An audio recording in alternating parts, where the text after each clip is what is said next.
What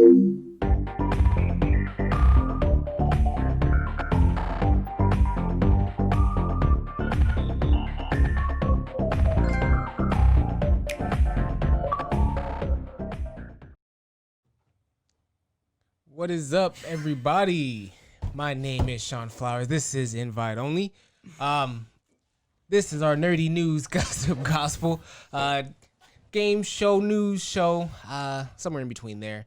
Next to me, I got my co-host, Mike Doherty. How you doing? Cheeks_Junior. What's going on, players? I love how you get thrown off every time by it. By what? Every I didn't want to make sure he Speak in your mic. Okay. I'm just kidding. I mean it in that tone. I apologize for that tone. It's okay. How you doing? I'm great. I said, what's up, players? I'm great. He's not next to you. Oh, I didn't say I'm great. I'm great. You know? He's beside you. He is next to me. He's next to me. Beside me, I have my old friend, Clutch, as you'll call him. Hey. How you doing? Pretty good. Good? Pretty good. Okay. Pretty good. What y'all been up to? Playing any new games? Yes. Matter of fact, let me go back. What kind of games do you play, Clutch? What kind of games Ask do I play? everybody that. I play shooting games, fighting games, you know. I have like a plethora because I'm good at playing. Some people can't say what's that. like your specialty? Like, what's your go-to? Hit you with the plethora. Like, what's your expertise? Shooting games. Only because I didn't expect that you to was say the actually that's the first game I ever touched. A shooting game? James Bond. Which one? I was going to say 007.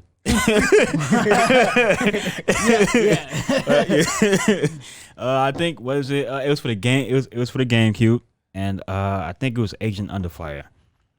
I played. Matter of fact, no, I'm sorry. It's Nintendo 64. GoldenEye. That. Talking about GoldenEye? That was on PlayStation. I thought. No, GoldenEye was on the N64. It What was probably it on was. the Though. That's like the most popular James Bond game. Yeah, I was like 2. Was that ported over to the PlayStation? Damn, you capping people?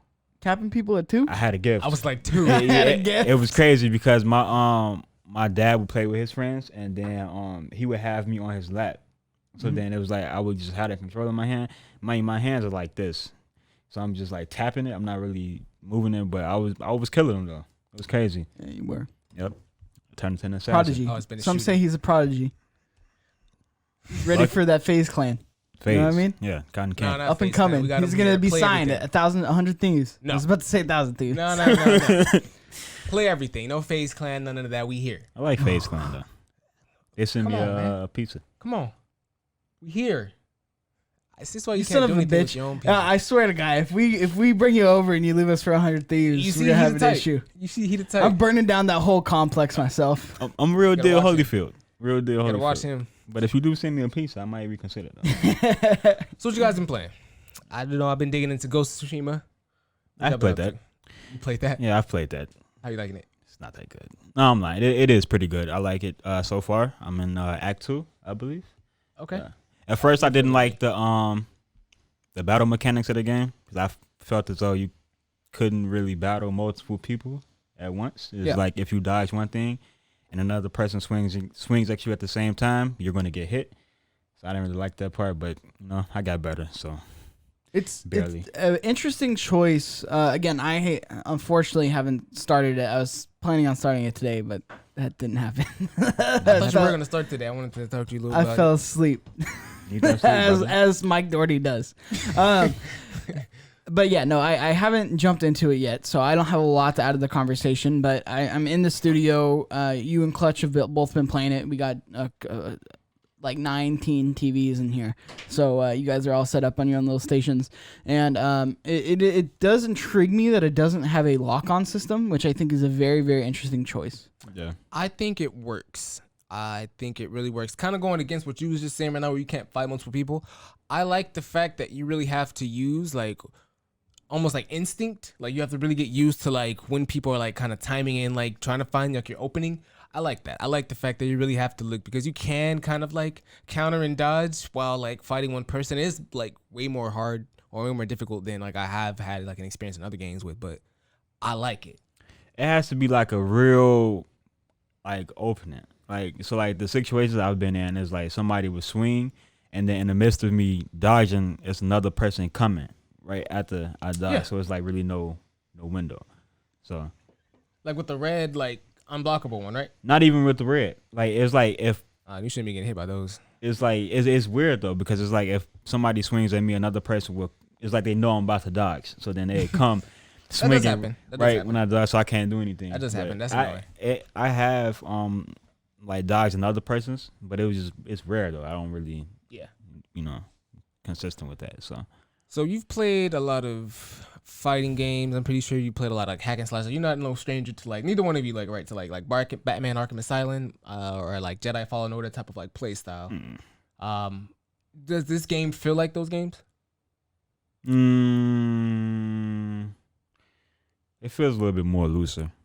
I guess because it doesn't have the lock-on system. Yeah, I feel like you have to be a lot more fluid in what you're doing. Especially the camera feels more looser too. So I hate the camera. That's one thing I really don't like about the game, because you really have to use what you see to really like dodge encounters, and the camera is just like in a corner because I'm trying to keep it like a little cinematic, which is cool, but I don't like that. And I didn't really know what he was talking about until it happened to me. Like I was fighting like a group of people, and then the camera just wasn't even on me. Just fighting. It was it's over in the corner. Did you see the trees burning? Looking at the fox in the corner. Looking at the burning tree and like someone in the house, like bush or like the food on the counter. It's just like, what is this? Just every like 3 seconds, you see like red on the screen. Just What's driving you to keep going? Like, is it the gameplay that's really like was making you like want to finish the game, or is it like that's keeping you not even finish the game, but that keeping you like driving and motivated to continue playing the game? It's not really the story. What it is. Well, it's like with any game with me, the stuff that you get mainly.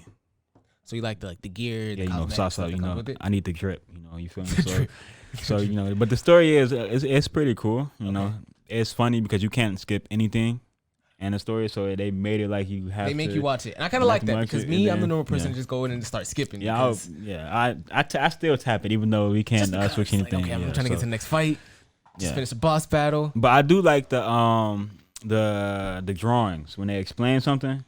Oh, like this happened 1,000 years ago, and then the person is drawn on like ancient things and whatever. So it gives me like Avatar vibes. Yeah, exactly. That's what it is, like Avatar vibes and stuff like that. So I'm really digging it. I really like the mechanics of like even just like him holding like some stances after you shoot or you kill somebody, and it's just like he throws a slash and he's just standing there like all like extra dramatic and shit, and it's just like, oh yeah, I did that shit, and then like someone else runs and you just like kill the next person. That's my favorite thing to do. I stay doing standoffs. Now I've been saying it's a beautiful world, like in terms of the environment, but I do think the character models are a little like underutilized in terms of like the actual design and like the look of them.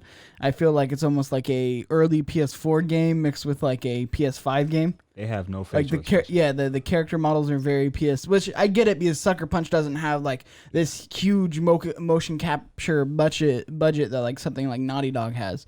But I mean, I think after this game, I think they might be, might be able to step that up. But I actually have a question for you too. Clutch, I'm not entirely sure if you played Infamous. Have you played Infamous? I played like a little bit. I'm not really too familiar with it. And Shawn, have you played Infamous? I have played Infamous, and I didn't play a lot of the Infamous game, but I played a lot of Dying Light, which is like the spinoff, which I believe the mechanics were the same. Does it feel like, I know it's not going to feel Infamous-y, but like do you see little bits and pieces of Sucker Punch's past in there in terms of like the fluid motion or the combat or anything in Infamous? I see like the animations are really smooth as far as just like you even just like grabbing onto like a building to like climb, and I really like the climbing in this game. Like it really feels like I wouldn't say realistic because like none of it's actually realistic because obviously it's an animated game, but like it feels like smooth as far as like, okay, I'm gonna jump in here, like okay, jump in here, like oh shit, I almost fell. Okay, that was a deep one. Now I gotta like really focus on this next jump. Like it feels really good, kind of like Infamous gave me the feel of when I was climbing up buildings. It was a lot quicker though, but like it's still like it's a faster game. That's why I was just curious if like there is any streaks of Sucker Punch, because obviously when you develop a franchise for 10+ years, you're gonna probably have a little of that like rub off into your current games. Yeah, I mean it's funny you point that out because now that you're saying that, I feel like it's like that, and then like the actual like the way Ghost of Tsushima is like told like a lot slower. It's like they're able to like slow that down and kind of play with and see how smooth they can make things. Like I'm interested to see what comes after this because like there's a lot of like little things they did in this game and I was like, okay, this actually looks pretty dope. Like from just jumping off the rocks or the way he slashes or the way he moves, like or just assassinates people and like he goes to the next person. Like it's all like really fluid and slow, but like smooth at the same time. So is the story interesting? Go ahead, answer that first, Clutch. Why I gotta do it? Because you haven't said nothing. I'm really curious because this is gonna be the only thing that's gonna keep me going is the story, and I see that face that Sean's making at me right now. I don't feel like the story is gonna be able to captivate me enough just because it's like I'm used to these grandiose stories or like these stories that like not that I can connect with, but that are interesting enough to like string me along, or that I'm interested in enough to string me along. So when I started tonight. I feel like I feel like I'm gonna hit a roadblock, but you did say there was a Sly Cooper armor set, which I am very interested in getting. The drip. Yeah, the drip. Actually happens. You do now. I gotta check that out. But yeah, so is the story interesting? The reason I wanted him to answer first because he's the more like single player guy. Like he really like plays these single player games. I don't know if it's the story that drives you or just the gameplay, but he's played a lot more and finished a lot more than I have. So I wanted him to answer first. But, I mean, I'm not really good at selling it to you. I can try to sell it to you, but, like, it's a good story. I really like it. Like, even just, like, the dialogue between, like, the uncle, now that I've set him free. And then between some of the other characters, like, it's really, really good. What you got to say about it, though? I'll say the story is kind of basic. And what I mean by that is, like, it's straightforward. It's like, okay. These people attacked me and my family, so I'm going to restore them and do that along the process. Yeah, that's basically my fault. Basically what it is. So I mean, to me, it's an okay story. Is it a very open worldy story where it's basically like you get different pieces from different like like you could almost miss like some story? Yeah, I do believe that because it's not that linear. I kind of get like a Skyrim vibe from it because that's kind of how Skyrim was. Like it's just like different spontaneous like quests that pop up out of nowhere, and then like it gives you like different lore. And it is some like yesterday when I was playing, it was a person on the island just sitting there, and then like he had lore, and it's like in different situations like that. So it is pretty unique in that sense. Piggybacking off of that, I do like there's some aspects of it. Like I think this world of Ghost of Tsushima, you have to interact with it to actually like feel like you want to like give or grab hold of the story, because like I'll be walking down like just the path and I'll talk to like someone on like on the side of the road, and sometimes they'll give you shit, sometimes they'll like lead you to like the next like story piece that'll give you like legendary armor or like weapons or whatever. So it's like it's good to interact with the world, which I really like. They kind of make you want to do that. But like it would just be like me talking to some stranger, and it's like he set up an ambush for me, and it's just like fuck, now I have to fight like 5 guys that just hopped out of some bullshit, and it's like it's really dope in that aspect. Like okay, damn, this world is really fucked up, and it really just brings everything full circle what's going on with what's happening in the story. So it's really dope. I like that about it. I don't know if it's gonna grab me. I'm interested because it is, when I've always said this, right? Open world games, you lose story. Yeah. And gameplay looks cool, but I don't know if it looks like you were saying, like a Sekiro Jedi. How'd you feel about Spider-Man? Like the way they told that story, per se. I think they did it really, really good. For it being an open world game. But I almost feel like they're like Spider-Man, you can't tell in anything but an open world. True, but I feel like you can still make Spider-Man more linear. Like, I mean, based off all the previous titles, they've all kind of been open world, but I still feel like you can tell the story in a linear way still. Spider-Man does an interesting thing where it is an open world, but there's not necessarily side story. If that makes sense. He's played a lot more Spider-Man. It's linear in terms of, like, it's linear in terms of these are the plot points, and you go to those areas to then start that mission and then continue the story. But all the side stuff, you don't really get story. You get clear this faction. It's kind of like Infamous. Yeah. Where it's a weird way that you can go about this in terms of there's open world and open world light. I feel like Spider-Man and like Infamous are open world light, where I can get into it a little bit more. And then there's like things like Red Dead Redemption, The Witcher, and Ghost of Tsushima, where you're on this side mission and all of a sudden you're getting cutscenes and story. That's facts. But one thing I can say though, I'm interested in about how it's going to end because he is different from his uncle. Is it his uncle and his sensei? So his uncle, like, you know, with the samurai, it's all about like honor, things like that. Throughout the story, like they say, he doesn't fight like his uncle, and he's not like following like the samurai way. So I'm interested in about how that's going to play out. Is he interesting as a character? If I gave you like a basic plot of what the story is, you think that would help you, like without spoilers? Yeah. Oh, you gotta help me on this one, Clutch. So there's this guy, the samurai. His father died. I'm assuming he was the old lord. His father died, right? And so now he has this uncle that's actually like the new lord, and like he's ruling the land and shit. But like, the main samurai dude, he's never really experienced life outside of like I guess that loyal life. And like now that they're getting invaded by the Mongolians, which is part of I think Chinese or Japanese history, and like shit's changing. You have to experience like survival without his uncle like giving him like direction and shit. So it's like now like he's experienced that side of like war, and like his uncle's on a whole nother side, and he's trying to like maintain like this aspect of what a samurai like is throughout the story. But like that's not the way. Like there's gray, you know what I mean? Yeah. So it's pretty much like a lot of gray and him trying to like live through the gray, like with his uncle still around and shit like that. Okay. I think that's the best way. A little No bit spoilers. because that's the thing. I don't feel like in anything that they've done they really explained what, like, even up until right now, like I didn't understand what the story was or why I should care about this character or like what makes this character interesting or different. So that actually gives me a little bit more to like look forward to, I guess, because like I said, I feel like in any of the marketing it was never about any of the story. Like I feel like a lot of it was about what they were doing, the gameplay, this, that. Look at the fox. Look, you can pet the fox. The wind. Ooh, the wind. But I feel like they never really emphasized like this is what this game's about. I agree. I think, like you said, they probably didn't really just narrating like, okay, this is the gameplay. And like it's really fun. Like they have like stances and things. Like I think it's really cool. Like you have this like multiple like different stances you use to fight different enemies.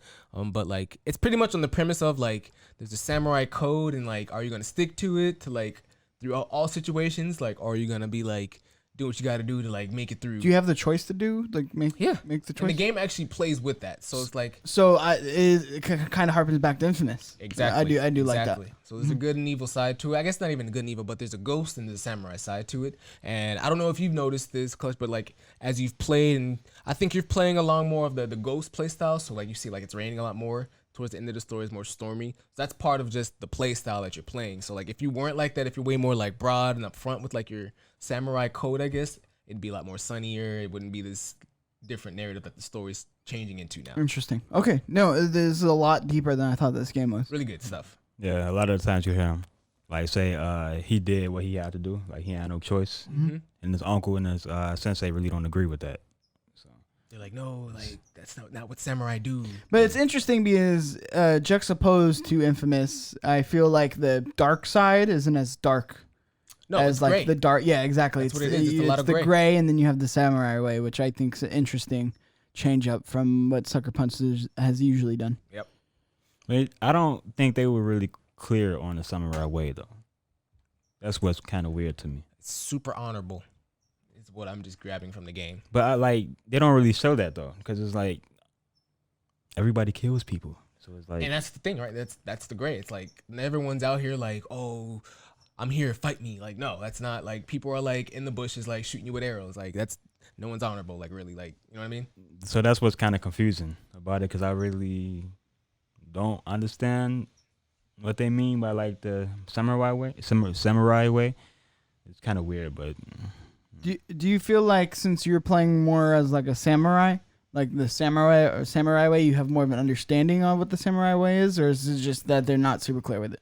I mean, if I'm being real, like my character, like it'll tell you like your progression, like status, like it'll say like legend or ghost or like whatever you are. So I'm playing honestly a little more of the ghost side because like there's a lot of those weapons, like even just playing with like as a ghost, like there's weapons you utilize like smoke bombs, right? That you can use in the fight that'll like help you like mask your presence, and like there you can use that to assassinate. So you're not really honorable anymore, right? You're being more like an assassin. Oh, now So I get it. you're not really looking people in the face and like facing death and being respectful. Like, you know, you're slitting them without them knowing, and you're not looking them in the face. You're being disrespectful. So like, it's a lot of like that. And I use like, honestly, the game is fun if you utilize both, but if you're trying to stick to a certain narrative, I feel like that's when you get like the real challenge out of the game. Yeah, because when you're fighting, like, let's say like the boss or something, you can't use any of your items. Yeah. Damn, for real? It's straightforward. It's like y'all fighting. Swords only. I like that. Yeah. I really like that. So I think that's what it is. I like those You can't because it's cop. You story. can't cop out with like like items. smoke bombs. Smoke bombs, like poisonous knives, Yeah. blades, flame arrows. Yeah. Yeah. You saw us the other night. We were playing in here. It was like literally like, I think me, Tambo. Yeah. It was tough. Trying to We couldn't beat do that one anything. boss For like 3 hours. Well, one more question before Yeah. wherever you want to go on. You think there's enough variety in terms of like the gameplay? I say for a little bit. Then it kind of gets like repetitive. But, like your arrows, you got Yeah. like flaming arrows, like you're saying the poison knives. Like you feel like there's enough of that, or they could use more of that. I think they're okay with what they have now, because then it just, I think it'd be like too much, because you have like the flame arrows, explosive arrows, heavy arrows, then you got like the smoke bombs, sticky grenades, and like other things like that. So it's like a whole lot to choose from. So it's just like, you know, once you unlock them, it just becomes like whichever one you want to use at that moment. So Yeah. My bad. No, I mean, would you guys? Sorry, but before go ahead. would you guys recommend the game to people? I would. I would recommend the game to people because I feel like I wouldn't say like a skill gap, but I feel like it's hard enough. Like I'm playing on the hardest difficulty, so I feel like it's hard enough for you to get a good like enjoyment of like what this type of like game style is if you didn't play like an Arkham Asylum, right? Or like an Infamous or Jedi Fallen Order. I feel like you get a good like play for what it is, but still get like the feeling of like the badassery and like the good story from it as well. Which basically of how you play, which I think is the best part about the game, changes and impacts the game. You're not just controlling the weather now. Now you're like either like you're doing your thing or you know what I mean, you living by your uncle, you're living by yourself. Yeah. I like that. Okay, well, I'm excited to jump into it tonight. You should. Next piece of news. Microsoft. You mean first piece? First piece of Oh, news. also, hold on, sorry. Shout out to Adrian. We didn't Oh, damn, my mention boy. Adrian. Yeah, Our don't mind producer, me. Adrian, on Don't the mind board. me. I'm here. How you doing, Adrian? I'm doing pretty good. What you been up to? You been gone. We missed you last show. Nothing much. Just chilling. That's good. All right, Yeah. well, Those hands clean. All right, keep those hands clean. First piece of news. wash your hands. Microsoft is no longer selling the 12-month Xbox Live Golden Pass ahead of the Series X launch. So I really looked into this article so we get a little more detail. Microsoft confirmed, stating that even though this 12-month plan is not being sold at this time, there's still the 3-month and the 1-month plan. This is a quote from, I think, Microsoft. All this time, Xbox has decided to remove the 12-month Xbox Live SKU from the Microsoft Online Store. A Microsoft representative said, customers can still sign up for the 1-month and 3-month Xbox Live subscription only through Microsoft Store. But this came shortly right before they announced that they were going to combine like Project X Cloud with the Game Pass. So Microsoft, or head of Xbox's Phil Spencer, announced that Xbox Game Pass Ultimate will automatically be entitled to Project X Cloud services in September 2020 at no extra cost. Is this a good move? Removing the 12 months bullshit. Yeah. The 12-month option is really bullshit. I feel like they're forcing you to opt into a subscription. I mean, it is a subscription. It's always been a subscription, but I like spending the $60, whatever it is, Yeah, in the and it's beginning out of the your year and not worrying about it. I don't like shit like this because this is when like you get that down $10 a month. You're like, okay, I can pay $10 a month, no problem. That's easy. And then out of nowhere, like it's 15, and like you don't even catch on till like 5 months later, and then it's like more of that because you're forced into that to play like these exclusive games or whatever. I don't fuck with that. Now, I do think the strategy they're trying to go with here is I think they're trying. I bet you can get the 12-month with Games Pass. And Like a 12-month Games xCloud. Pass, like I bet you there's going to be some. So Games Pass. How much is Games Pass? Adrian, do you think you'd be able to look that up? Games Pass Ultimate, I think is 15. 15. I believe. So it's I bet 15. you for $20 a month and whatever that is in a year, you can get 12 months of Xbox Live subscription and 1 year of That's like two something. or whatever the total cost is, like annually. Mm-hmm. Like I bet you they're going to give you one package that you can buy outright, where it is you can get 12 months of Xbox Live, Game Pass, and the xCloud. I think that'd be a smart way to go if they were going to do it. No, $10 a month? Wait, no, that's Xbox Live. No, yeah. So the Ultimate is $14.99. Okay, so $14.99, and that's PC, console. So let's say you add another $5 on top of that, and whatever that is monthly. What's 20 times 2? 12. 2012, that's in the 240. That is steep though, but That's a lot. but think about half it. the console. Think about that. If there's more than one exclusive coming out in a year, it's already paid for itself. But I mean, based off how Xbox X Series is starting, like we're not. Are they still promising Xbox? I mean, Halo 5, and then what else we get? I mean, we're gonna find out, right? Year one. You know what I'm saying? No. I mean, we're gonna find out. Every first-party exclusive that comes out by them is gonna be free on Game Pass, or not free, but like available to stream on Game Pass and download. Yeah. So if that's the case, and even though the sticker shock of $200 and something is a little steep, I would do it. Like, I get that it's obviously if you just want Xbox Live, you can buy the 3-month and stack it. I would assume you can still do that, where you can just buy 3 months, 3 months, 3 months, 3 months, and just keep putting the code in and stack it. Yeah. Or that's so much more money though, because 6 months, you're hitting that $50 for two. Because I think they're $25 for 3 months. sure, but I what I'm saying is the value proposition is if the only way you can get a 12-month subscription is then bundling it with Game Pass for an extra $5, or maybe even they are going to keep it at the $15 range. Keep it at $15. It says no extra cost. That would be the sweet spot. What do you mean? For the no, I'm tripping. This is for something entirely different. I'm tripping. It's for the switch over. Obviously the better situation would be $15. You get Game Pass, you get 12 months of Xbox Live, and you get xCloud, which is rad. But I feel like more realistically, if they were to be like, you have Game Pass for $15 and xCloud, and then for an extra $5 a month, which equals $200 and something, you then get 12 months of Xbox Live, Game Pass, and xCloud, all for 1 year. Which to me, I mean, already off the bat, like I'm gonna buy Halo 5, right? And or Halo Infinite, and then off the bat, there's gonna be more than one exclusive in that first year. So off the bat, it's paid for itself, even just with 2 games.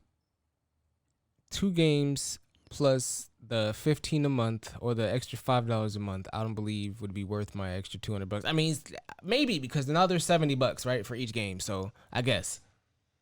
I mean, that's $140 and then $60 for the 12-month subscription that you were gonna get anyway that they got rid of. And you get to stream xCloud anywhere. That's my opinion on it. I don't know if you have anything to add, Dante. No, I'm just following. I mean, Clutch. Sorry. I'm just following because this is kind of new to me. So yeah, more in that PlayStation ecosystem. Yeah, Man, that's some bullshit. That's what this is. That's what I have to tell y'all. Yeah, I'm interested to see what they're going to be able to do. I obviously don't want my card to be charged every 30 months or 3 months. 3 months. What the fuck? And then, like I said, there's just that ghost, like, subscription, like, ghosting. That's a big fear of mine. I really hate that shit. Like, where you just don't know, like, or you just forget, like, what the price was, and then all of a sudden now it's from 15 and to 20. It's just like, was it always 20? It happened to my Adobe when it went 20, and then all of a sudden it was 30, and then all of a sudden it was 54. Yeah, and then just stack it on you. And it's just like, that's when did it go from 10 to 50? I need my money back. And it's just like, no. You just, like, assed out. Fuck that. That's a lot of money lost. That's tough. Yeah, my hope is that they'll do what I'm saying, so then I can just do the 12 months and not worry about it. If I even get an Xbox, I mean, to be honest, you're gonna need to take the Game Pass. I think. I mean, that sounds like a move. I think it was like what does it say? Like $10? Which at the end of the day, they still making money. So $5 like a month, I'd do it. It is a smart strategy, extremely smart strategy from them. I guess they're just trying to spread their baskets, spread the eggs they have into multiple baskets. Wide net catches a lot of fish. You know what I mean? Jesus said that. Adrian, can you go to the bottom of the dock right now? And there's a website in there. I wanted to show this video for the new Samurai Jack game. I just seen it. Just came out today. I should have had the clip up. I know. Shame on me. but I need y'all to see this because this shit looks. It brings back a lot of like Right there. childhood memories from That's like. It's at the very bottom. Yeah. Oh. Did you guys ever play like computer games just like on the computer? Like you go to like CartoonNetwork.com or like Nicktoons or whatever. All the time. What is it? Not Club Penguin. Penguin was hot. I ain't gonna lie to you. No cap. You got Pop Tropica. Fun games. My Yeah, bad. Pop Oh Tropica. my That gosh. one. Yeah. No. Yeah. What you know about that? Yeah, I know they never finished that fucking game. You know what I mean? I Like, never- you I got to never the last piece, or not even the last. You got like halfway through the little board that you got to Yeah. go through, Yeah. and they're like, oh, this game's not finished. Come back and blah blah blah. Man, and it's still going on. It's still not finished. Nope. Sons of. Well, I heard recently they dropped all Adobe Flash players. So like those games will have to become apps now because you're not gonna be able to go to like miniclips.com or Cartoon Network and play them anymore. Fun math. Fun math for kids. Yeah. Teacher be straight to it. Just go to Fun Math for Kids right on the board. For real. Just go on her phone all fucking period. But yeah, so I just want to show y'all this video. Go ahead because it brings you back to those days. Rated T for teen. I forgot we had no audio without the headphones. Oh. I'm imagining. Okay, well, just look at it, I guess.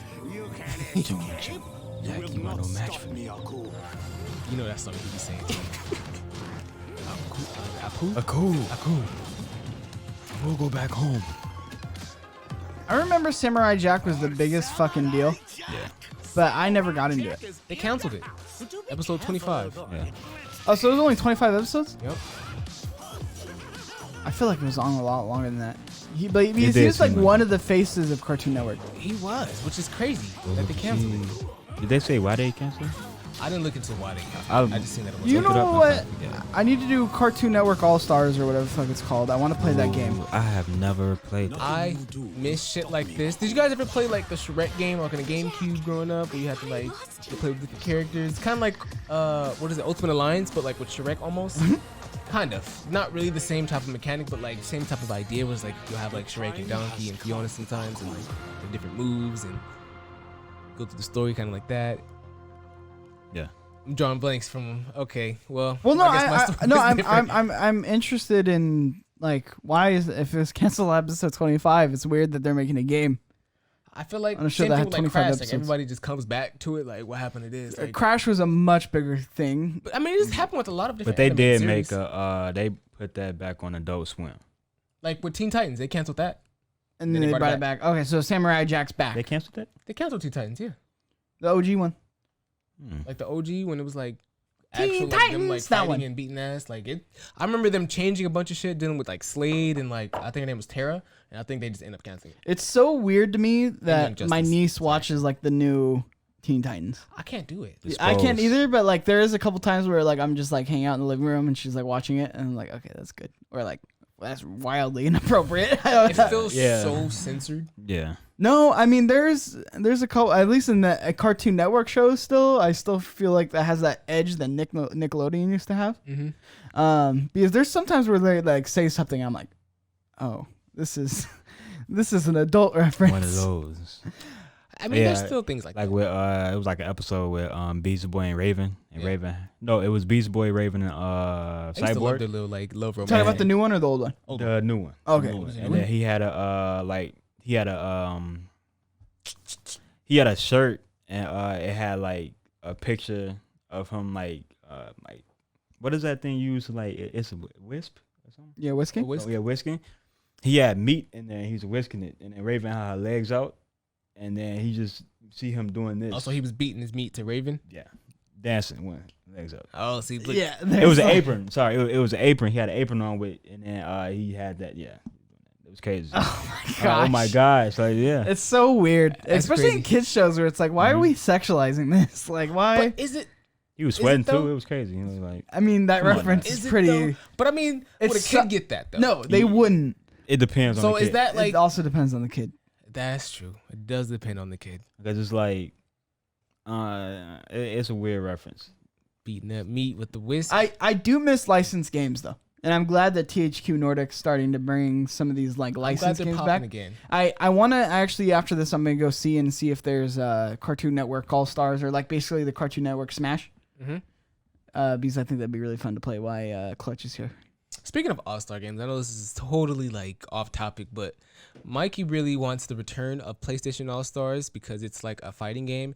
And I'm a fighting game kind of like guy, so I really want that to be a thing. And I kind of want to see like, is there like a way we can get that like on PlayStation Now even? I have it. You have it? It's not on PlayStation Now. I have it on the PS3, but the issue is fucking backwards. PS3 controllers are fucking a bitch to find. And I bought one from like GameStop and it was complete shit. Like it has like the joystick drift. You know, That you kind can use PS4 controller on a PS3. Yeah, but not four at a time. Oh, Which is the one at a issue. time? I tried it. I tried doing Bluetooth on the PS4 controllers, and it didn't work that great. And you're kind of missing like the rumble and stuff. yeah. So I feel like it's not complete. But I've tried connecting 4 PS4 controllers, and it doesn't work the way you think it would. I want to play you on that though. Oh. You ever heard about that game? But PlayStation All-Stars? It's kind of like Smash. Like I played. I heard of it, but PlayStation characters. So you have like Kratos and like what is it? Sly Cooper and like Sackboy. I heard of it, but I ain't really Yeah, I put too much digress. into it. Next topic. Xbox Phil Spencer responds to the increased price for next-gen games.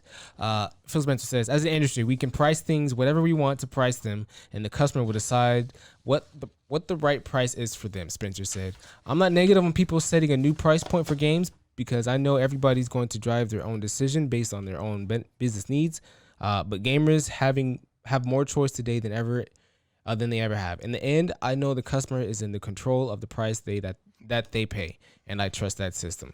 And then Phil Spencer declined after that statement because he was talking about like other games, because this came after 2K21, right? Because they're doing a smart delivery, you can play it on the PS, or not the PS5, the Xbox, and the regular Xbox One version is $60, and the Xbox Series X version is $70.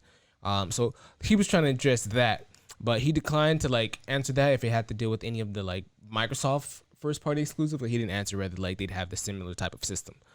Now that's just straight out in the open vague news, but this goes to it feels like he's saying that the responsibility and accountability is not going to be on Microsoft, which I think is some bullshit, because if they're going to raise the price on these games, like I was saying on the last show, I need complete games.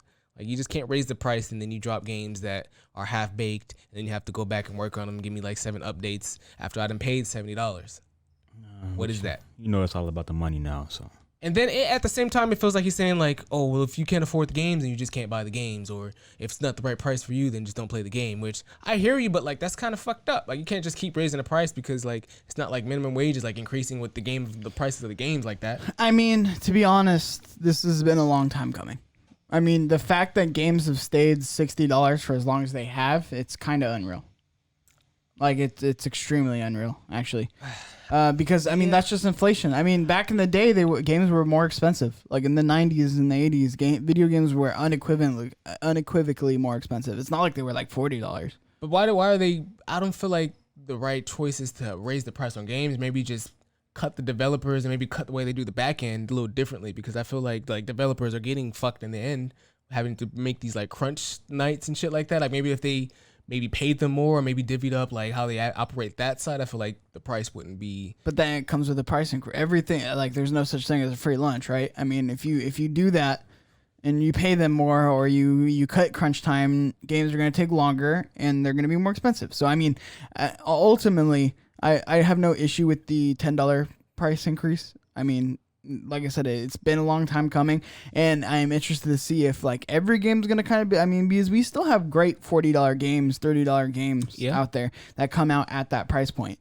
But they're usually remakes of old games, usually. Yeah, yes and no. I mean, there's like, again, the bigger titles, like the things that aren't bigger titles, are sometimes are gonna be $40. Yeah. But the issue lies within. Well, actually, an interesting point is Nintendo. I wonder if Nintendo is going to do it, because I think Nintendo is just going to keep it to 60 that they've been. So it's going to be weird that Nintendo is going to have cheaper games. I mean, it don't make sense, especially the console doesn't do as much as like PlayStation and Microsoft though. So I mean, they could though. But I mean, if the market is unequivocally moving toward $70, I mean, they could. Just because That's fucked up. But I mean, that one I have a little bit more of an issue with. But if like they were to do that kind of move. But I mean, at the end of the day, it's like this is unsustainable. Like the way AAAs are going right now, there needs to be some kind of price increase because, like I said, $60 games have been around since the PS1. Okay, I got a question for both of you then. So with the price increase of these games, do you feel like new IPs should be more prevalent in the games industry then, since we're getting a price jump? Because I feel like with the price jump, we're really getting more money towards the software, right? Meaning they're trying to pay more people, means they need the money to shift. So I feel like we need more titles, right? Not just Assassin's Creed 1 through 5 and then Call of Duty 6 and then like every year is the same game. Like I feel like I want more new IPs that could become like franchise. Like give me a new God of War with the whole different, setup, or a new Last of Us, right? Don't just give me Last of Us 1 and then drop Last of Us 2 and then Last of Us 3. And that's what I'm paying these $70 for. And then, the shit games are the shit games. I have to choose between those. Like I feel like sorry, I'll let you go, Clutch. Go ahead. Go ahead. I feel like with like the sequel argument, yes, I think that's bullshit. Like with like Madden and NBA and the sports games and Call of Duty, I wish they would just do a platform and then launch like a. But why do you feel like that about those games? Story because DLC? Copy and paste? Because it is copy and paste. But for I can say the same thing about a game like Last of Us though. You copy and paste the same thing and then you add new mechanics. You're saying that, but you haven't even played The Last of Us 1, I let haven't. alone Last of Us 2. I haven't. It is wildly an improvement on terms of Last of Us 1 to 2. In terms of like the technical improvement, to me, I'm more okay paying a $60 fee on something like The Last of Us 2. Now, if The Last of Us 3 comes out and it's exactly copy and paste with a better story, I mean, and that's what's different, right? Call of Duty is not necessarily about the story. It's about the gameplay, copy and paste. So, I mean, you're going to go see, Marvel movies at the same price every time. And those are essentially copy and paste story. At least The Last of Us is doing something different with the story. And again, it's almost with story games, you are paying for the story for the most part. I mean, yeah, gameplay is always king. But with someone like The Last of Us, that is like Last of Us 2 is art. Like the story is art. Look, I'm not arguing about from the story perspective. I hear how the story changes, but my point is like the gameplay, because gameplay is king. I'm getting a copy and paste game. Or I mean, I haven't played Last of Us, so I'll use a game like Assassin's Creed, right? So I'm getting essentially a copy and paste mechanical game from Assassin's Creed 1 to 2, maybe with a couple new features and a couple maybe a change in the story. Well, I think that's something that people can speak with their wallets with, which I always go back to in terms of for The Last of Us, I'm willing to pay the $60. For Assassin's Creed, I'm not willing. You're gonna change the setting, you're gonna change the theme, you're gonna change it's gonna be an additional story. But at the end of the day, it is more of a copy and paste. Call of Duty, again, aside from Modern Warfare that just came out, is a copy and paste.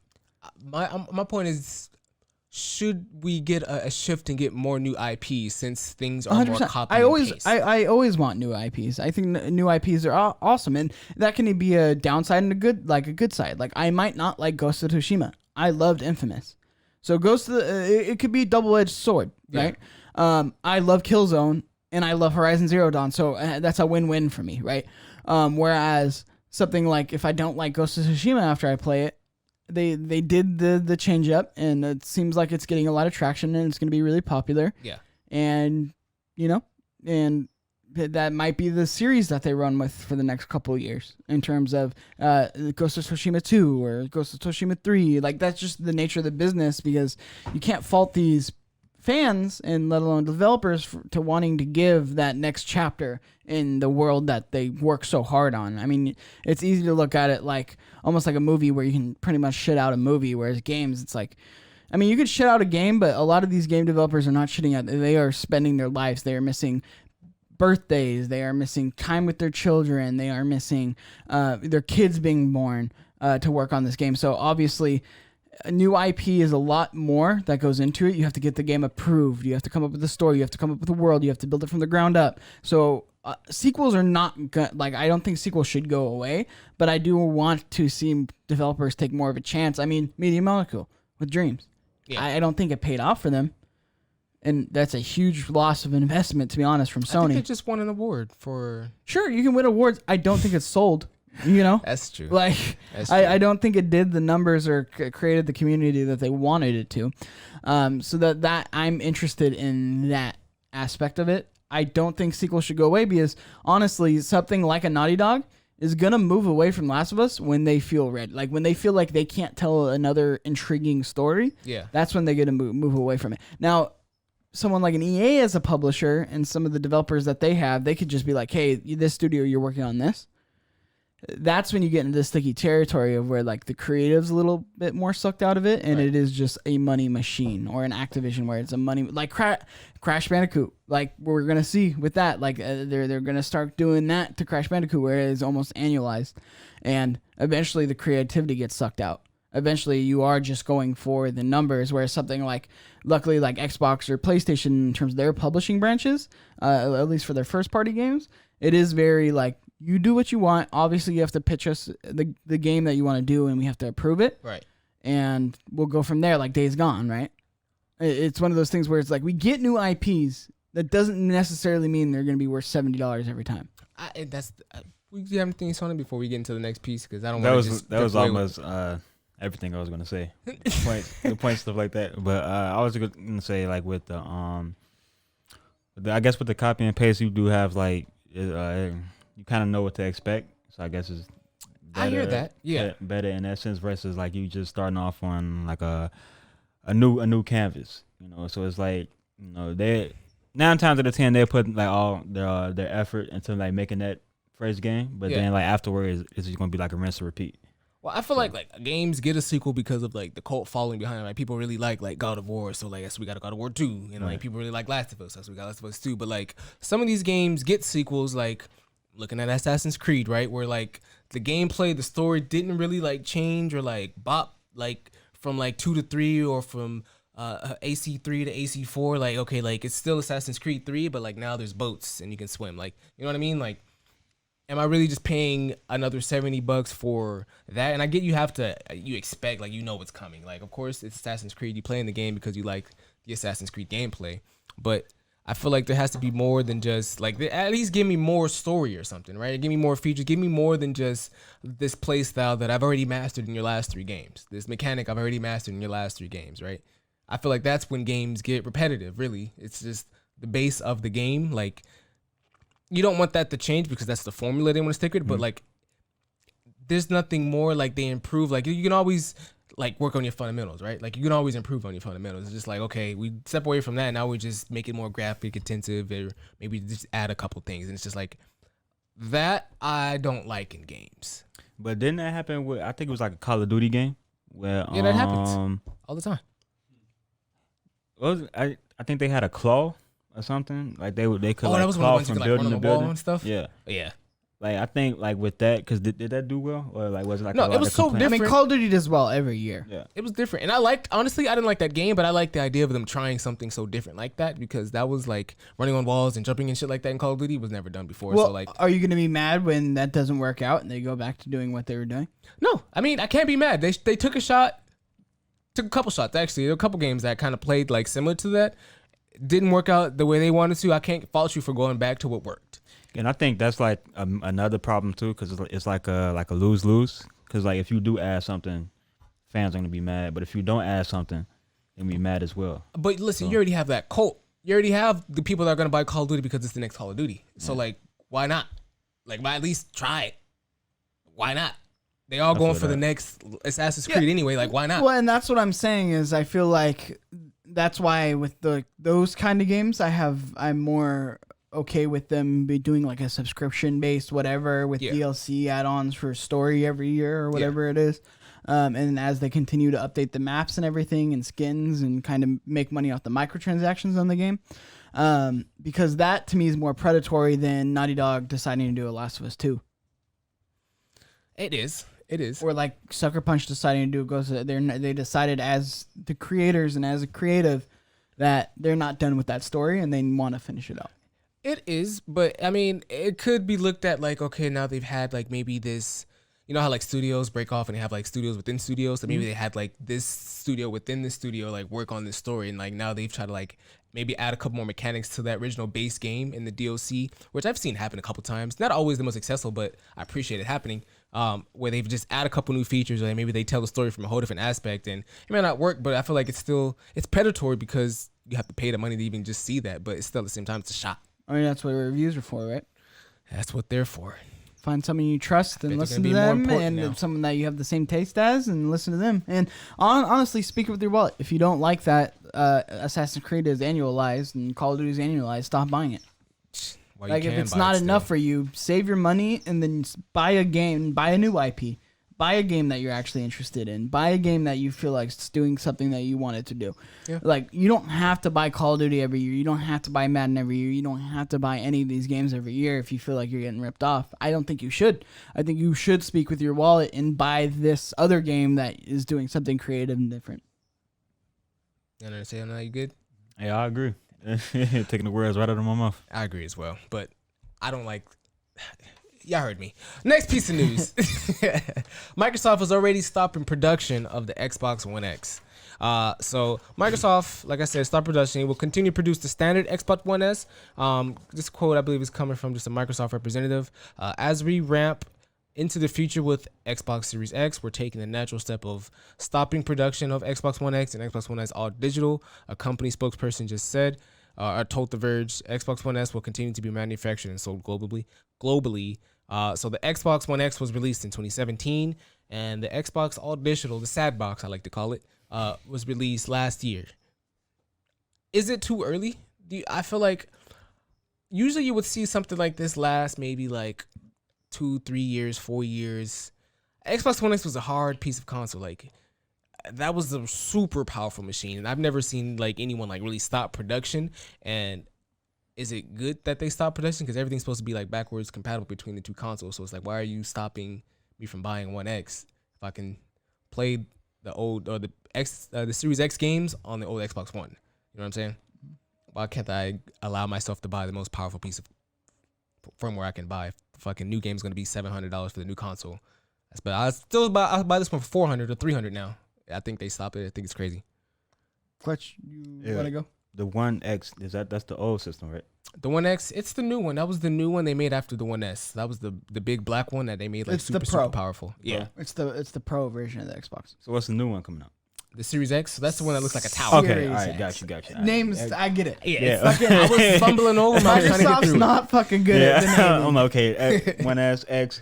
Okay, all right. I was fumbling. I know. I think I don't know. That might be towards like so you can like just the increase in buying like the new system.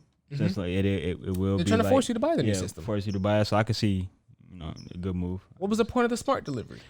I think the rumored project, what is it, Project Lockhart? Is that what it's called? Yeah. I think they're gonna repackage this Xbox One X as Project Lockhart. I think that's Or will that be some limited consoles? Can you give us a brief for any listeners who don't know about Project Lockhart and what it is? so it's pretty much just like a nerfed Series X. It's supposedly a lot cheaper than what the Series X will be. What do you mean nerfed? Like it's less powerful? Less powerful, yeah. So less powerful. I think it's supposed to be digital as well. That's why you have the Xbox don't One know about S that though. part. Why would you nerf the Xbox One X? because Precisely. the One S isn't that powerful. It's a pretty weak console. Yeah, I mean, but why nerf the One X and keep No, I'm the saying- One S?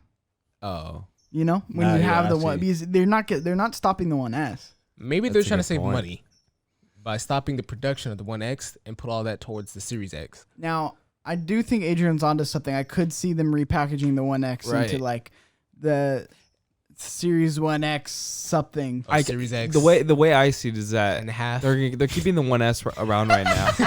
That's funny. I have. That was good. They're keeping the One S right now because I mean, there's no need to cancel it, right? I mean, Or there's no need to cancel the One X. Like this is the first time I've ever seen a manufacturer cancel a console while that generation's still going on. Exactly. I feel like the only reason they're not canceling the One S is because they said smart mean, delivery's a Even thing. Nintendo kept the Wii U going until the Nintendo Switch came but out. don't saying. it's almost like it's a coincidence because don't we have the Xbox Game Showcase tomorrow? Yeah, we do. And Sure this do. just happened not too long. That's I mean, tomorrow. I think we see something about Lockhart, and I think the specs line up really well. We'll end up lining up with the One X. At the very end of the conference, they just announce it, what it is, Yeah. Project Lockhart. I mean, That's bullshit. That's crazy, though. it makes sense. I You think can't it makes even sense. get the best piece of the old fucking... It's not even old. I It's hope not. Like, get it out of I the- don't think That's Adrian's crazy. correct on the like like making it a weaker console. I think they're just going to repackage it as something like a new one so they can make money. That's what I'm saying. I'm not saying they're going to nerf the One X. Well, no, you did say that.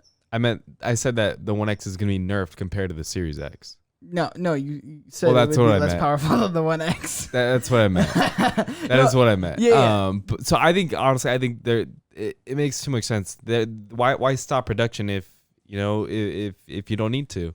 Especially what is like a week or two before, or a week before the Xbox Game Showcase. I think it makes sense if you look at it, just because the Xbox One X is still a really powerful console. I mean, look, that's my point. Is they promised this thing called Smart Delivery, right? Yeah. Where you're able to play these Series X games, which is the next gen, on your old Xbox One S console. But by them getting rid of this One X, what is this, year 3? You're not even allowed to really even equip yourself to play like a powerful version of what this game would be, I guess. Which another question would be like, is there like a drop in like resolution or whatever? Like, is the game's gonna be drastically different between like the old and the next gen? I mean, that's a conversation we've had before, right? Where I think eventually yes. I think at launch, no. I don't think so at launch. I feel like 5 gets in there a lot. Yeah. Once the developers start understanding the hardware and you have these first party studios developing just on the console, like what we've seen with Last of Us 2, in terms of like Naughty Dog, right? Yeah. All the way to like Uncharted 4 and before it's drastically improved because they're focused in on the hardware and tapping into the best parts of the hardware and using the most of the hardware. They're not developing for, Nintendo Switch, Xbox, Xbox and PlayStation. Now that's what the great point. They made this the sales pitch. You can play the new games on your old consoles. Like that was the sales pitch and then for you it. get left behind. Which again, that's the back end of it. I don't think that's what I'm saying. I think they are just going to that's why the repackaging makes it the most sense. Have you seen the leaked photo of like the shorter tower? I have not. The shorter tower. I could tower? imagine the shorter tower is going to be the Xbox One X. Well, they just repackage piece whatever apart the One X and just make it a little short tower. Whatever it is that they're doing, I would assume crazy. that's what it is, because think about it. I've said this for a couple years now. Since the beginning of coronavirus, these consoles are not coming. Like they are coming out this year. It looks like. I don't think, which I was wrong on that, but I also said if they did come out, you would be very hard pressed to find them. You know what the question raises next? Because since the Xbox Series X is like super like over the top, like OP, like unnecessarily like powerful, are games gonna be, since there's like this Project Lockhart, right? Say that short tower is a game that's gonna be able to at least be able to support like resolution, graphics card wise through these next gen games. Are games really gonna push that edge of like processing power on the Series X? Possibly, but you know what I mean? Like usually, why opt into the more expensive usually one? The first games out on a console when they first comes out are usually just better PS4 or Xbox games. Like whatever the last hardware was, it's just better versions of that. Yeah. Like more beefed up, because essentially they're used to developing for that. Now, like I said, the One X Series X's are going to be very hard to come by. So if you repackage the One X, you already have all the parts and pieces to it. It is early. That's why I think it's repackaged, because it's early to stop manufacturing things, because you've already bought in bulk all the processors, all the hard drives, all this, all that. So they have the stuff. So it makes sense if they were to repackage it to be able to make up for the demand of the Series X and be able to be like, hey, you can buy the Xbox One X and you can then play the games that you can play on the Series X, which is interesting because PlayStation's not going to have that. Yeah. So, and then on top of that, let's say everything's hard to come by. If you have a PC, I think Xbox's strategy is actually the smarter strategy. Okay, again, they didn't know COVID was coming, but during COVID, during this world that we live in, because once all those are in, we already see how hard it is to get a game console in stores right now or on Amazon, right? Good luck. So that's not going to disappear. That's going to get worse. So if you have a PC and you want to play the new Halo Infinite, you can. That's the appeal to Xbox. I think they are still going to be making money, whereas once Sony sells out, they're not making more money on software. They're making the money on the software that people have it, but they're not gaining those software and hardware sales anymore. Once they're sold out, they're sold out. Yeah. And they got to keep the manufacturing coming. Whereas Xbox, I could be like, I didn't get one. I couldn't get one, but I'm gonna play Halo Infinite and play $60 on my PC. That's a good point. You got anything to say on that? Just them really cutting off the production, and now there's, I guess, the Project Lockhart when they're going to rebundle the One X and try to get you to spend a lot more money for it. They're going to repackage it, I'm sure, for $500, even after it's not worth $500 if it's the same thing. No, I agree with. I'm sorry.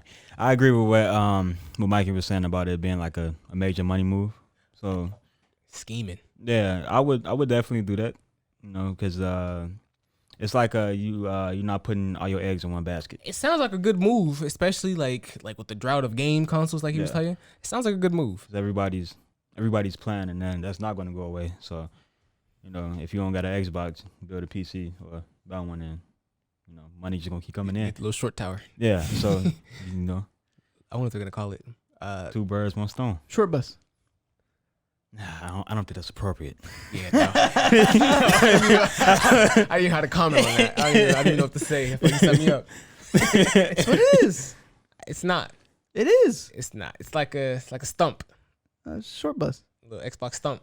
A long bus and short bus. You got the tower and you got the stump. Well, you did. I have seen like short buses where just a short bus because it wasn't that many people. So it was like, you know, why would you put 5 people on a long bus? I don't think you know why short buses are. And never mind. Yeah, I do. I really do. I just tried to, spin it. So got it. Yeah. That's what I meant. Yeah. Next piece of news. What we got here? I'm gonna skip over that one for now. Nintendo announces the Direct Mini showcase that was this Monday. You guys heard about that? Direct Mini. So it's kind of like Nintendo Direct where they announce things. I'm gonna read a little bit about it right now. So Nintendo was describing this broadcast as the first Nintendo Direct Partner Showcase, a new series focused on titles from our development and publishing partners. It was about 10 minutes and provided updates on a small group and previously announced games for the Switch. So you got games, or I guess they were giving you updates on games like Breath of the Wild 2 or Metroid 4 or Bayonetta 3, just some of the Switch games that are kind of like buzzing around, like you may want to grab type of shit, but like it was like little updates and I think like more DLC, like this game's getting DLC. Now, I'm pretty sure, I don't know if y'all care too much about the Direct Mini. Do you care? I don't even know what that is. You know what that is? What about you, Mikey? I'm so unplugged from Nintendo. Yeah. I'm so removed from Nintendo so far at this point where it's like I gave my Switch to my niece for her birthday. I've been thinking about giving my little sister my Switch. Like, hardcore. But you play it a lot more than I do. I bought it. I fucked with Smash. I was mad that they didn't put Crash Bandicoot in it. And then Nintendo's dead to me. You know? So my real question is, does the Nintendo Direct, like, name, like, does it lose value? Like, do you care? Like, are you going to keep caring for Nintendo, like, announcements going forward? I'm sure Nintendo people will. No, not really. Well, yeah, people who play Nintendo. But, I mean... hardcore fans. So you just like, Nintendo Direct, just show a couple updates and DLCs. I mean, yeah, obviously if that's your taste, you're a Nintendo Switch player, that's all you have, I guess. But even then, I don't really feel like this being appealing down the road. Like even as a Direct or Nintendo player. I mean, you could do it as like a couple Twitter posts, but like I think you want to like build the excitement and hype and do a presentation that obviously Twitter's not the best place for communication. Yeah, people are just going to take that. Yeah, or whatever it is, right? So obviously you want to present your product and sell your product, and I think that's what these are. I mean, you don't have E3s anymore. You don't have PlayStation experiences anymore. You don't have the Xbox event. I forgot what they called that anymore. Could it be that Nintendo just doesn't have games? That is interesting because, I mean, Paper Mario did just come out. Yeah. They are still pumping out games, but it is interesting that they have gone a little bit dry on their exclusives. It's like, we're waiting for, like I said, the same copy and paste. We're waiting for Breath of the Wild 2. We're waiting for Metroid 4. We're waiting for what? No Man Heroes. A bunch of games. Well, I think that was a new IP, actually. But a bunch of games, Bayonetta 3, right? Just a bunch of games we've already seen, which I'm sure they can still pump out because it's still just copy and paste. Throw a little couple features. This is the new mechanic now. Now she jumps like this. Boom. Look, I definitely feel that way about Zelda. I mean, Nintendo's kind of the master of copy and paste. Like they kind of like that's the real. They perfected it. You can't be mad at it. And they don't drop the games their prices either. So it's like you're locked in for 60 sales. forever. But I mean, Super Mario Sunshine and That was my shit. Mario Galaxy. Oh, that was good. I'm It's mad I never Mario played that. games, and it is copy and paste character models and somewhat gameplay, but at the same it's time, different those concepts. are completely exactly. So that's what I'm saying is like, it's not necessarily all copy and paste. Like, Honestly, I was get thinking the about it. argument, but I feel like you're applying it to the wrong people. Well, even like in the people that played like the 2Ks or the Maddens, right? Like we've had games like Streets and like Blitz and stuff like that, where it was pretty much football and basketball games or like NBA jams and stuff like right. But like with a different spin on it, not just your casual. I mean, people that want to play like with the average like normal players, okay, sure. But like the people that actually just want to have fun with just the idea of like playing basketball with like maybe a new spin, because like Streets was the shit. NBA jams, I forgot which one it was, but the guy with the afro, the shit when the crossovers was like stupid. And he did like double dunks and like triple dunks, like crazy. Like I feel like Over you'd the top. still get the same experience from like a basketball game like that than you would from like a 2K. And it's just like no one wants to take that shot anymore. Like no one wants to appeal to that audience because this is the formula that works, and we can just keep copying and pasting it into the next year and just update the rosters. Yeah. Well, especially on those games, it's like that's what I'm saying. I don't think you can get away from copy and paste because what are you gonna do? Exactly what I just said. Well, yeah, no, but like, what are you realistically gonna do? I mean, they can make that a whole mode in the game, and Sure. that would still like be a whole new Yeah. twist on 2K. Yeah, That'd be a big reason to buy it. So that's worth $70. I mean, it'll be mode? a little more worth $70 than just me getting the same 2K I got last Sure. year. Or they could do that, but make it a platform, and you pay $5 a month to play online or whatever it is, whatever that platform looks like. I don't know. Agree. Of course you do. Nah, I agree. 'cause, I just, I mean, you know, they just make something just to steal my Clutch. money on the side. you know, That's it's what you just said. Or they can just take that and just make it a separate thing and just charge you monthly to play it. Well, you were complaining about $70 games, and it's like I am. Xbox offered a great service for $15 that Xbox you Game can Pass? get, I'm here for it. Actually, for the PC, which and you're I over might here just do being it on like, $5 I a can't month. believe he said this. Blah blah blah. Because it's like, still BS. Because I'm sure that same model's gonna transpire into the PlayStation realm too. sure, but there's no smart delivery. Then get Xbox and then be like, hey, I want to play this game. Pay $15, play it for the month, beat it, unsubscribe. Like, and you just played a AAA game for $15. Like, that's the beauty of like what kind of Xbox is doing. Well, I'm not a story. I'm a multiplayer guy. That's you. That's what you would do. You would beat it. You heard him.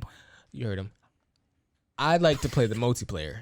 So like you just like buying the game and beating it and subscribing. Like yeah, okay, for sure you could probably do that. But like for people like me that like to play like a lot of multiplayer games like against other people or with other people, like just like and their own gaming experience every time, I feel like it sucks. So when Xbox comes or when Apex comes over to the new consoles, I don't want to see you buy it. It's free. Gotcha, bitch. Oh yeah, it is. I forgot about that. Make it a catchphrase. All right, next piece of news. Spider-Man Miles Morales, the PS5 exclusive, will have the option for 4K 60 frames per second mode. Now this is a little piece of news, nothing really fantastic, but I think it's dope that one, you're getting the option to choose between 60 frames and 30 frames. But two, I'm just excited for 60 frames to be a prominent thing on probably like PlayStation 5 going forward. Like you were saying, like they're gonna max out like the specs on PlayStation, which I feel like we're gonna get a lot of that a lot sooner than we will on Xbox. I'm excited for 120 frames. On the Xbox? And PlayStation. I don't even think they said That's the coming down- PlayStation can do that. Yeah, that's coming down the pipeline. But obviously, For real? Like the day PlayStation one, you're 5 not going Pro? to get a lot of things that are going to be 120. But we are eventually going to start getting 120 games. I mean, you already have it on PC, Yeah. and then some. So like, we're going to start seeing 120 like FPS games, which is very exciting. You got anything to add on this topic? Spider-Man 4K option, 60 frames. You're a Sonic Adventure Battleless expert, right? yeah. How do you not miss the 60 frames that you saw? The smoothness? You're just gonna walk off stream? That was 60 frames. Yeah. Was it always like that? 60 frames on Sonic Adventure Battle, yeah. But all the other like Sonics, for example, are all 30 frames, and a lot of games now are 30 frames. Oh, I did not know that. But I do miss that now that you brought it to my attention. But You don't even know it was a thing. I thought, okay, so like with the 60 frames, I thought like that was impossible for console. What you mean? It was on the PlayStation. It was? Yeah. Sonic Adventure Battle. Could have fooled me. I guess my view on it was different. So I didn't really. That wasn't really brought to my attention like that. So it was like, oh, that's 60 Like frames. for a different reason. Yeah, That's what it is. For all the Sonic fan fiction, huh? yeah. That's So why you like that game. He watches like Sonic hentai. it He never. told me. Whoa, on live on- TV? on the You hub? said that? Yeah, bro. He On was the like, hub, bro, what you he searching? he texted me. He was like, bro, look at this, and it's like tails, like he has boobs. I'm like, bro, bro, He has boobs. Where's Sonic sticking it? You know what I mean? sticking in between the tails because there's two of them. First off, Sonic has Amy. He has Amy? He has Amy. Oh, Amy. So that's what it was. It wasn't tails. It was Sonic and Amy. What if he wants to be with Tails? 2 tails, 3 tails. Okay. You know, tell no tails. I forgot what I was had this. I was gonna ask Clutch. How do you feel about Miles Morales' story? Like, are you excited to be able to play Miles Morales? Because we haven't talked about this really. We have not. I kind of wonder question. how it's going to go. So I am kind of curious. I just wish he would have had his what was that Spider-Man movie that came out? Was it Into the Spider-Verse? Yeah. Mhm. I wish he had like that the urban fit with the hoodie. He might. and, I bet you. Yeah. you think he might. Okay, yeah. I bet you that's gonna be. I mean, that's what that game did so well was the different suits, right? That'd be So you dope. can only expect that we're gonna get awesome Miles Morales. Of course, you're suits. gonna get the drip. Yeah. Of course, the drip is coming. But yeah, I am curious about the story though, and how they're gonna do it, or like if they're gonna make it different. Have you ever So- seen like any like intro into the Spider-Verse like comics at all or anything like that? Like, do you know anything about like his storyline? Have not? No. Me either. I've just been like told like bits and pieces. Have you seen the movie? Yeah, like 3 times. What if it's just a retelling of that? Would you be satisfied? It's not gonna be. Just what if? Not really. Because people were saying like this is kind of like a filler Spider-Man game, but then like I think not Activision, Insomniac was like, no, it's not a filler game. This is like the real deal. But like, what are we gonna get? Have you seen any Into the Spider-Verse like comics at all? First of all, I don't want you buying this game Fuck you. because this is just fucking copy and paste from the last one. So But a different story. Obviously, you have more. But you don't care about story. I mean, I could. You see the hypocrisy and like this, things But like I that? know you have morals, and I know you're gonna speak with your wallet, and you're not gonna buy this Spider-Man game. But I, for one, am very I excited. have no morals. Even though look, people are gonna complain. They're like, "Oh, it's not like a dedicated like Spider-Man game that's basically like Miles Morales and blah blah blah." It's like, calm down. Like, Uncharted Lost Legacy was one of the best Uncharted games, and it was basically what this is. Mhm. It was basically like it's. I'm gonna be interested, but on how long it is. But it's basically they're taking the engine from the first game, and they're obviously making it graphically better. They're gonna Right. improve, probably give him a couple different game mechanics and weapons and things like that in terms of like his webs and different. Obviously, like what they did in the first one, different skins to be able to give you different abilities. And then obviously they're changing up like that's another interesting part. They're not changing New York. So, like, it's going to be interesting. Obviously, they're making it, like, snowy. I would want to see like them change like things from a perspective point. I think would be like the most appealing side to this game. Maybe it's just like the way he walks down the street, or maybe he's just like walking. Like you can just do like shit like jump off a fire hydrant and shit like that. Like just like culture things, like just living in like how old is he? I don't even know how old Miles Morales is. They're but probably gonna make him an adult.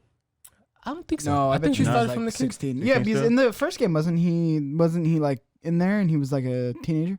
Yeah, but I think that's like kind of like a habit of theirs. Usually, like Spider-Man be a teen, and he happens to be like an adult in the game.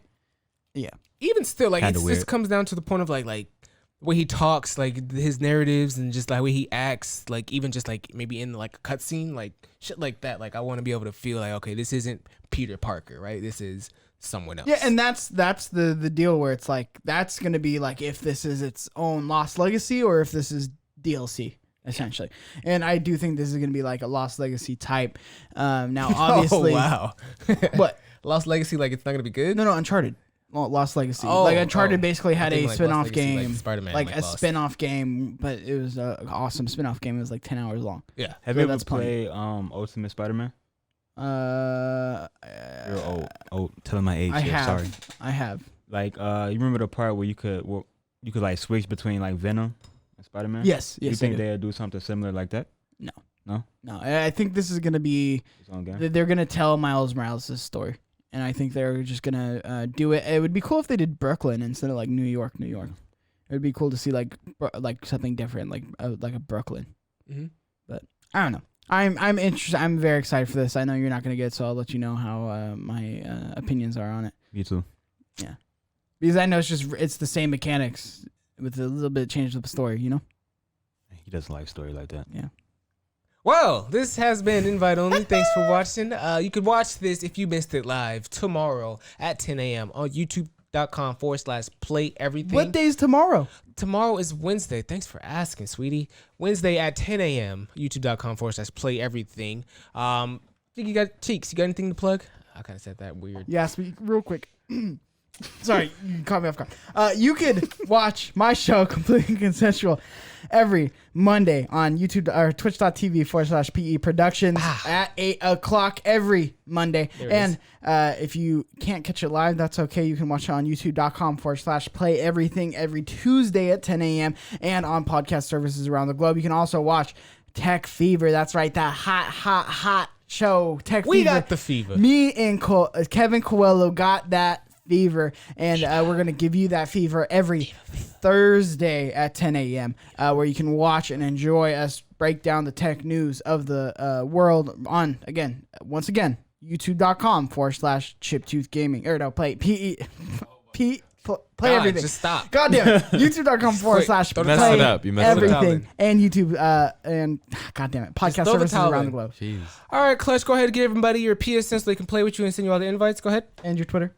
Okay. Should have wrote that down. I think I always forget. Give them your plugs, man. Clutch. Where can they find you? XD. Yeah, ClutchXD. But it's not that, though. I don't know. think It's think ClutchXD. Send it's ClutchXD 100 emails. It's facts. Invites. It's don't do that. You God get damn blocked. Send them all the friend requests. _ICLUTCHXD. Hey, and what if they want to see the best parts of our show, Sean? If they want to see the best parts of our show, Mikey, you can head right over to youtube.com. And we have a clips page. Is it Play Everything Clips? Yeah, Play Everything Clips. I knew it was. I just wanted him to say Link it down with me. below. Link down below. Play Everything Clips. You can watch that. It's a little snippet, but it's good. It's real good. Go ahead and subscribe over there too, though. Please do. Thanks for watching. Logging off. Thank you, Adrian. Bow.